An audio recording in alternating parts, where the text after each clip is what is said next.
Dan Mullen said he didn't want to get the commissioner in trouble, but then proceeded to give us lowly writing hacks the exact kind of material we beg for at events like SEC Media Days.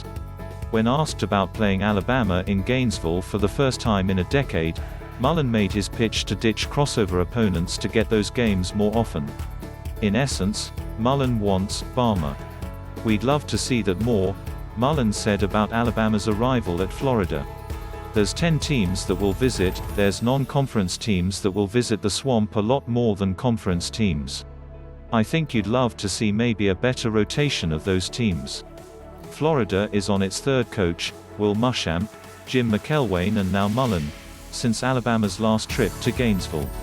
Alabama last hosted Florida in 2014, though the two schools have also met in the SEC Championship 3 times in that span. Mullen suggested ditching the permanent crossover opponents to facilitate that happening more often. It would mean no guarantee of the third Saturday in October or the Deep South's oldest rivalry. It's a discussion point that seems to come up annually, especially down in Destin for the SEC spring meetings, but that conversation mainly had dissipated over the last year with other, more pressing issues dominating the headlines. The fact we are even talking about eliminating crossover opponents is another sign of a return to normalcy, even if it followed Commissioner Greg Sankey's blunt comments that the conference's vaccination rate needs to improve before the season starts. Mullen has long been one of the more outspoken SEC coaches, never afraid to throw out suggestions or ideas on improving things. His boss, Florida AD Scott Stricklin, has a similar perspective in shaking up crossover opponents to improve scheduling overall.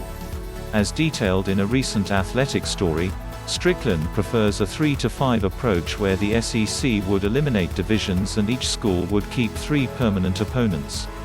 For Alabama, that could mean playing Tennessee, Auburn and LSU every season and then the 5 other games rotating each season. Stricklin's plan would keep the games that matter most to schools but ensure that quality games like Alabama at Florida or Alabama at Georgia, or vice versa, don't happen once a decade. I think for the players, for the fan bases, I really think it's exciting to see some more of maybe mixing up the teams from the West Division, and playing 2 different teams each year instead of a permanent crossover, Mullen said. I think that would be really exciting so you get this matchup.